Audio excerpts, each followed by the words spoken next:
मराठा आंदोलक मनोज जरांगे पाटील यांनी मुंबईतील आझाद मैदानावर आंदोलन केले। त्यानंतर सरकारने हैदराबाद गॅजेटचा दाखला घेत मराठा समाजाला कुणबी ओबीसी म्हणून आरक्षण दिलं। या जी-आरच्या विरोधात शिवा संघटनेचे नेते प्राध्यापक मनोहर धोंडे यांनी न्यायालयात आव्हान दाखल केलेलं आहे, त्यावर स्टे मागितलेला आहे। आपल्यासोबत आहेत धोंडे सर, त्यांच्याकडून जाणून घेऊयात की त्यांनी नेमकं कशासाठी हरकत घेतलेली आहे, काय सांगा। सर्वांना सप्रेम जय शिवा। मी आपल्याला जो प्रश्न विचारला आपण त्याचं उत्तर अगदी थोडक्यात देईल। शिवा संघटनेने मराठा आरक्षणाच्या विरोधामध्ये जनहित याचिका दाखल केलेली नाही। तर 2 सप्टेंबर 2025 ला जो महाराष्ट्र सरकारच्या वतीनं शासन निर्णय काढून हैदराबाद गॅजेट लागू करत मराठा समाजाला कुणबी प्रमाणपत्र देण्याचा निर्णय केला, तो नियमबाह्य, घटनाबाह्य, चूक आहे आणि तो पुढे जाऊन उच्च न्यायालयामध्ये रद्द होणार असल्यामुळं मोठी फसवणूक समाजाची होऊ शकते आणि म्हणून मराठा समाजाची फसवणूक होऊ नये आणि महाराष्ट्रातल्या मराठा आणि ओबीसी समाजामध्ये वाद निर्माण होऊ नये म्हणून हा जी-आर रद्द करा अशा प्रकारची मागणी घेऊन मी जनहित याचिका मुंबई उच्च न्यायालयाच्या चीफ जस्टिसच्या पुढे दाखल केलेली आहे। समिती, मराठा आरक्षणाची समिती आहे कॅबिनेट मंत्र्यांची, त्याचे जे अध्यक्ष आहेत विखे पाटील असतील किंवा इतर सदस्य असतील, मुख्यमंत्री असतील, ते म्हणतायत की आता याला कोणी आव्हान देऊ शकत नाही। मग काय काय वाटतं आपल्याला? बघा, मी कोणाचं नाव घेणार नाही, मुख्यमंत्री असतील किंवा आणखी कोण असतील, भारतीय राज्यघटना ह्या सगळ्या पदाच्या वर आहे आणि भारतीय राज्यघटनेला अनुसरून प्रत्येक भारतीय नागरिकाला कुठलीही गोष्ट न्यायालयात दाद मागण्याचा घटनात्मक अधिकार दिलेला आहे। त्यामुळं ती त्यांची बाजू सरकार म्हणून मांडणारच आहेत। मी याचिकाकर्ता म्हणून माझी बाजू मांडतोय, त्यामुळे त्यांचं म्हणणं काय आहे हे ते सांगू शकतील, ते सांगतील, पण सांगितलं पण आहे। परंतु असं कुठलेही मुख्यमंत्री किंवा कुठलंही विधिमंडळ किंवा कुठलंही कॅबिनेट मंडळ हे कोण्याही जातीला आरक्षण देऊ शकत नाही। इंद्र साहनी विरुद्ध भारत सरकार हे सुप्रीम कोर्टाच्या 9 जजेसचं खंडपीठाचं जे जजमेंट आहे त्या जजमेंटनुसार मंडल कमिशन 1990 ला जेव्हा लागू झालं तेव्हा 1992 ला इंद्र साहनी विरुद्ध भारत सरकारचं जजमेंट आलं आणि त्या जजमेंटनुसार देशातल्या सर्व राज्यांमध्ये युनिफॉर्मिटी यावी, 3rd शेड्यूलमध्ये जातींचा समावेश करणे किंवा वगळणे यासाठी सारखेपणा यावा म्हणून सुप्रीम कोर्टाने आदेश दिल्याप्रमाणे प्रत्येक राज्यामध्ये राज्य मागासवर्ग आयोग हा घटनात्मक आयोग निर्माण करण्यात आलाय आणि त्या राज्यामध्ये कुठलीही जात ओबीसी मध्ये समाविष्ट करायची असेल किंवा वगळायची असेल तर त्यासाठी हा राज्य मागासवर्ग आयोग अभ्यास करून सरकारला अहवाल सादर करतो। सरकार म्हणून सरकारला एवढाच अधिकार आहे की दिलेला राज्य मागासवर्ग आयोगाचा अहवाल स्वीकारणे किंवा नाकारणे याशिवाय सरकार काहीच करू शकत नाही, कोणताही मुख्यमंत्री आरक्षण देऊ शकत नाही। आणि म्हणून या ठिकाणी राज्य मागासवर्ग आयोग हे जेव्हा 1994 ला महाराष्ट्रात अस्तित्वात आला त्यातला पहिला आयोग आहे खत्री आयोग। खत्री आयोग, आता मंडल कमिशन किंवा कालेलकर आयोग मी पाठीमागे जाणार नाही, पण इंद्र साहनीच्या जजमेंटनुसार जो पहिला आयोग आला तो खत्री आयोग आहे। तर खत्री आयोगापासून ते आत्ताच्या सुक्रे आयोगापर्यंत अनेक आयोग झाले, त्यामध्ये ज्या ज्या कालखंडामध्ये मराठा आरक्षणाचा विषय पुढे आला त्या आयोगाने त्याचा अभ्यास केलेला आहे। आणि मग खत्री आयोगाने अहवाल क्रमांक 8 आणि बापट आयोगाने अहवाल क्रमांक 22 हा मराठा समाजाला ओबीसी आरक्षण देता येणार नाही असा स्पष्ट नकारात्मक अहवाल दिलेला आहे। त्याच्यानंतर जेव्हा मारुती गायकवाड आयोग आला किंवा गायकवाड कमिशन आलं, गायकवाड कमिशननी मराठा समाजाला आरक्षण देण्याची शिफारस केली, परंतु हा आयोग कोर्टात चॅलेंज झाला आणि कोर्टामध्ये, सुप्रीम कोर्टामध्ये गायकवाड कमिशनचा अहवाल नाकारण्यात आला। म्हणजे जर एखाद्या आयोगाने शिफारस केली असती आणि ती ग्राह्य धरून आरक्षण दिलंय तर ते कदाचित ग्राह्य धरलं जाऊ शकतं असतं, परंतु गायकवाड कमिशनचा अहवाल सुप्रीम कोर्टाने नाकारला। म्हणजे आजच्या तारखेमध्ये ज्या गायकवाड आयोगाने शिफारस केली होती तो सुप्रीम कोर्टाने नाकारले आणि खत्री आयोग आणि बापट आयोगाने मराठा समाजाला ओबीसी आरक्षण देता येणार नाही असं म्हटलंय. आणि देश पातळीवर ते national commission for backward classes हा जो ओबीसी साठी देश पातळीवरचा आयोग आहे, त्या देश पातळीवरच्या आयोगाने सुद्धा अभ्यास करून मराठा समाजाला ओबीसी आरक्षण देता येणार नाही असं स्पष्ट म्हटलेलं आहे. एकीकडे राज्यातल्या 2 आयोगाचा आणि केंद्रातल्या एका आयोगाचा नकारात्मक अहवाल आणि सुप्रीम कोर्टामध्ये गायकवाड कमिशनचा अहवाल नाकारणे एवढी भक्कम बाजू नकारात्मक असताना कुठल्या तरी एका हैदराबाद गॅजेटचा आधार घेऊन 2 सप्टेंबरला GR काढायचा आणि जो ढाचा आहे प्रमाणपत्र, जात प्रमाणपत्र देणे आणि त्याची वैधता तपासण्याचा जो अधिनियम आहे, तो अधिनियम 2001 ला पहिल्यांदा आला. त्याच्यात दुरुस्ती 2012 झाली, पुन्हा त्यानंतर त्याच्यात दुरुस्ती 2018 झाली आणि आता 2024 ला दुरुस्ती केली. SDM पातळीचा अधिकारी हा सक्षम अधिकारी आहे. असं असताना गाव पातळीवरची तलाठी, ग्रामसेवक आणि कृषी सहाय्यक ही समिती निर्माण करणं हास्यास्पद आहे का? म्हणजे आम्ही आमच्या कानात बीड येईन धोत्रावर इन करतो असंच म्हणायची वेळ आहे. अशा पद्धतीनं जर फसवेगिरी होत असेल GR काढून आणि या GRच्या माध्यमातून हे तुम्ही म्हणता ही फसवेगिरी होते, मग ही फसवेगिरी नेमकं कोण करतायत? शासन करताय, मुख्यमंत्री करतायत. मी मुख्यमंत्री कशाला म्हणू? कोणतेच मुख्यमंत्री आरक्षण देऊ शकत नाही. कोणतेच देशातले आरक्षण द्यायचं असेल तर राज्य मागासवर्ग आयोग यांनी शिफारस केलेली पाहिजे, किंवा नकारात्मक अहवाल असेल का सकारात्मक असेल तो अहवाल स्वीकारणे किंवा नाकारणे एवढाच अधिकार सरकारला आहे. मी आपल्याला उदाहरण देईल. मी त्यातला अभ्यासक चळवळीत आहे. 2008 ला बापट कमिशननी जेव्हा अहवाल दिला, अहवाल क्रमांक 22, त्या अहवालामध्ये स्पष्ट होतं की मराठा समाजाला ओबीसी आरक्षण देता येणार नाही. ही नकारात्मक शिफारस आहे. 6 महिने मुख्यमंत्र्याला आणि सरकारलाच माहित नव्हतं असा अहवाल आलाय, तो आंदोलनकर्त्याला माहित नव्हतं. मी अनेक वेळेला सांगितलं त्यावेळेस की असा अहवाल आलाय. आणि जेव्हा आंदोलन सुरू झालं, मग विलासराव देशमुख साहेब जेव्हा मुख्यमंत्री होते तेव्हा त्यांनी तो अहवालाचं पुनर्विलोकन करा म्हणून बापट कमिशनला परत पाठवलं. पण सुप्रीम कोर्टाचं इंद्र साहनी विरुद्ध भारत सरकार जजमेंट असा आहे की कुठल्याही अहवाल जर त्या राज्य मागासवर्ग आयोगाने दिला असेल, एकदा निर्णय दिला तर त्याचं पुनर्विलोकन करण्याचा अधिकार राज्य मागासवर्ग आयोगाला सुद्धा नाही.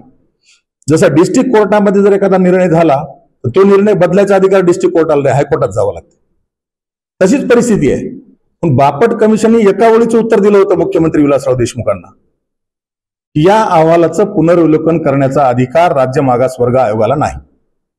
आणि म्हणून आडमार्ग स्वीकारत जेव्हा पृथ्वीराज बाबा मुख्यमंत्री होते तेव्हा नारायण राणे कमिटी आणली, ती पण घटनाबाह्यच होती. अशी तरतूदच नाही घटनेमध्ये की कुठला आयोग नेमला. आता संदीप शिंदे आयोग नेमलाय, घटनाबाह्य आहे, तोही मी चॅलेंज केलाय. असे आयोग नेमण्याचा अधिकार तुम्हाला एकीकडे गावगाड्यामध्ये असेल, शहरामध्ये असेल, मराठा समाज, ओबीसी समाज हा एकत्र नांदतो, एकत्र म्हणजे आपले व्यवहार करतो. तर त्यामध्ये आपल्या ह्या माध्यमातून ओबीसी आणि मराठा वाद निर्माण होईल असं आपल्याला वाटत नाही का? नाही, माझ्या म्हणण्याने वाद निर्माण होणार नाही. आपण ते मराठा आरक्षणावर आपण जे आता स्थगिती मागितली आहे त्यामुळं जे आपल्या संस्थेतील जे विद्यार्थी असतील मराठा समाज ते काढण्याचा प्रयत्न झाला किंवा आपल्या विरोधात आंदोलन देखील झाले. बघा, हे अज्ञानात ह्या गोष्टी होऊ शकतील, मी काही नाकारणार नाही. पण जेव्हा हे समजेल तेव्हा तर मान्य करावं लागेल. अशाच पद्धतीनं 2015ला मी हे आरक्षण नारायण राणे कमिटीच्या माध्यमातून दिलेलं टिकणार नाही असं म्हणालो होतो. त्यावेळेस माझ्यावर टीका झाली. पण सूर्यप्रकाश एवढं सत्य आहे, सुप्रीम कोर्टानं ते आरक्षण रद्द केलं. पण त्यासाठी 4 वर्ष लागले. 4 वर्षामध्ये मराठा समाजातले जे होतकरू तरुण आहेत, गुणवान तरुण आहेत, जे सिव्हिल सर्व्हिसेसमध्ये गेले, MBBS किंवा मेडिकल इंजिनिअरिंगला गेले, त्यांची काय अवस्था झाली? नोकरीला लागल्यानंतर आरक्षण कॅन्सल झालंय. अनेक खेटे मारावे लागले, पिढ्या बर्बाद व्हायची वेळ आली. पुन्हा तोच प्रयोग या 2 सप्टेंबर 2025च्या GR मधून समाजाची सस्य होलपट, मराठा समाजाची फसवणूक होऊ नये हीच माझी भावना आहे. आणि म्हणून वर्ष, 2 वर्ष, 4 वर्ष गेल्यानंतर रद्द होऊन समाजाचं नुकसान होण्यापेक्षा आत्ताच त्याचा सोक्ष लागला पाहिजे. मराठा आरक्षणाचे नेते मनोज जरांगे पाटील यांची आणि आपली भेट झाली का आणि या आरक्षणाच्या विषयावर चर्चा झाली का, काय सांगा? बघा, मी त्यावर बोलणं ते म्हणजे फार मोठे नेते आहेत, मी चळवळीतला कार्यकर्ता आहे, असं कोणा नेत्याचं नाव घेऊन मी बोलणं माझा स्वभाव नाही. परंतु तुम्ही विचारलं म्हणून सांगतो, त्यांनी एका बाईटमध्ये उल्लेख केला की तो माणूस माझ्याकडे 10-15 वेळेस आला होता. आता का म्हणलं असेल त्यांना माहिती, परंतु मला आठवतंय अगदी प्राथमिक स्टेजमध्ये जेव्हा प्रकाश आंबेडकर भेटायला गेले होते, त्याच्या दुसऱ्या दिवशी मला माझा मित्र तिथला कोर कमिटीतला जो आहे त्यांचा फोन आला आणि त्यांनी सांगितलं की एक क्लिप व्हायरल झालेली आहे. जेव्हा 3 निवृत्त न्यायमूर्ती सराटीला अंतर्वेलीला गेले होते, तेव्हा तिथं मनोज जरांगेंचं स्टेटमेंट व्हायरल झालं होतं, ते लिंगायत कसे ओबीसी झाले. आणि मग माझेही संबंध आहेत सगळ्यांशी, त्यामुळे त्या कोर कमिटीतल्या एका व्यक्तीने त्यांना सांगितलं की हे आरक्षण मनोहर धोंडे सरांनी आणलेलं आहे, त्यामुळं त्यांच्याशी आपण चर्चा केली पाहिजे. आणि मला निरोप आला की असं असं आपण आरक्षण कसं मिळवलं ते आम्हाला समजून घ्यायचे, तुम्ही याल का. मी योगायोगाने रोटणीच होतो, नांदेडलाच चाललो होतो संभाजीनगरहून. मी होकार दिला आणि मी गेलो. आणि गेल्याच्या नंतर माझी आणि त्यांची 1 तास चर्चा झाली. मी त्यांना हे सांगितलं की असं आरक्षण मिळू शकत नाही. महाराष्ट्रातल्या मराठा समाजाला आरक्षण द्यायचं असेल तर भारतीय राज्यघटनेमध्ये दुरुस्ती करावी लागेल आणि घटना दुरुस्ती करून आरक्षण देता येईल. पण असं दिलेलं तकलादू आरक्षण हे टिकणार नाही. हे मी त्याही वेळेला, मी एकदाच फक्त त्यांनी बोलवलं चर्चेला म्हणून गेलो. मी कितीही तुरमखान कोणीही कुठला मोठा असेल, मी कोणाकडे जात नाही बिनबोलाय मेहमान. मी माझ्या घरी बसेल, पक्ष असो, नेता असो, का आणखी कोणी असो, माझी एक सिस्टीम ठरलेली आहे. त्यांनी बोलवलं म्हणून मी एकदा गेलो, चर्चा झाली आणि या चर्चेत मी त्यांना सांगितलं हे होत नाही, टिकत नाही. करायचं असेल तर घटनेत दुरुस्ती करून आरक्षण देता येईल, नाही तर देता येत नाही, हे मी सांगितलंय. मग आपल्या दृष्टिकोनातून मराठा समाजाला आरक्षण कसं मिळेल, काय सांगाल सगळ्यांसाठी? बघा, मी आपल्याला सांगितलं पाहिजे, इंद्र साहनी विरुद्ध भारत सरकारचं 1992चं जजमेंट येण्याच्या अगोदर महाराष्ट्रामध्ये 52% आरक्षण होतं. कुठल्याही जजमेंटचा रिट्रॉस्पेक्टिव्ह इफेक्ट नसतो. ज्या तारखेला जजमेंट आलं त्याच्या पाठीमागे त्याचा म्हणजे परिणाम होत नाही, तिथून पुढे लागू होते. तसं महाराष्ट्रात 52% आरक्षण जजमेंट आलं त्या तारखेला होतं. जसं 79% तामिळनाडूमध्ये होतं, आजही आहे, तसं 52% महाराष्ट्रात होतं, आजही आहे. आणि मग 50%ची लिमिट क्रॉस करू नये अशा प्रकारची गाईडलाईन दिलेली सुप्रीम कोर्टाने, बॅन केलेलं नाही. जर एक्सेप्शनल परिस्थिती आहे, अपवादात्मक परिस्थिती आहे, हे जर सिद्ध होत असेल तर तुम्हाला तशा प्रकारचा निर्णय घेता येतो.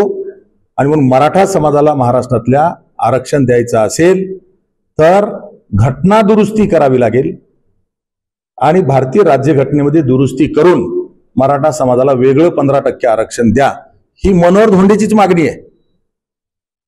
देता येत आहे. का देता येतं त्याचं दुसरं उदाहरण मी आपल्याला सांगेल. 52% आरक्षण राज्यातलं झालं. या देशामध्ये ईडब्ल्यूएसचं आरक्षण 10% आलं. कोणी मागितलं होतं?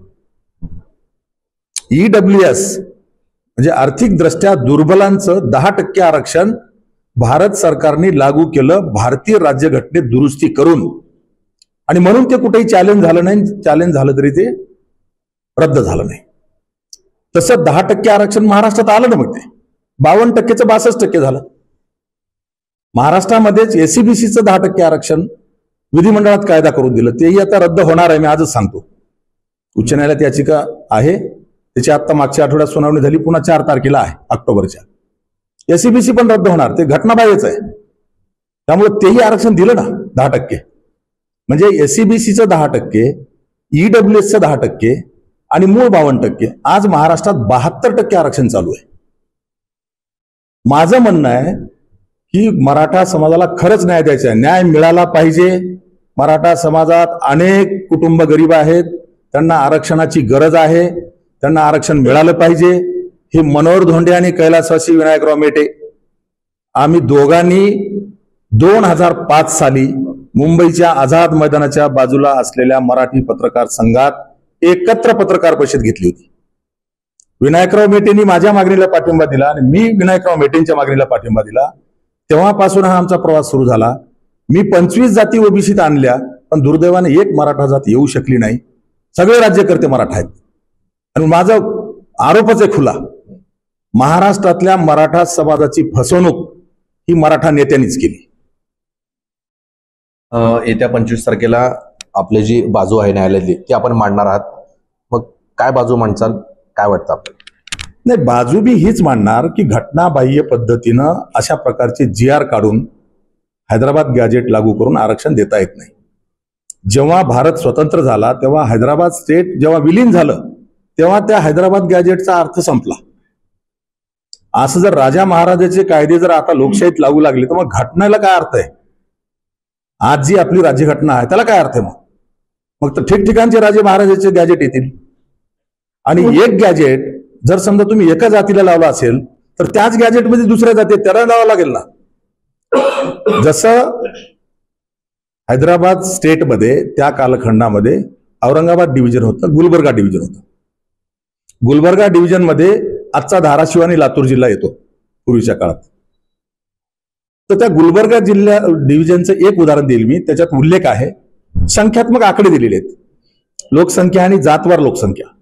तर त्या गॅजेटमध्ये दिलेला आहे की कुणबी लोकसंख्या 2,31,000 आहे. आणि त्याच्या पुढे म्हणलंय त्या 2,31,000 81,000 लोकसंख्या ही कुणबी लिंगायत आणि कुणबी बंजाराची आहे.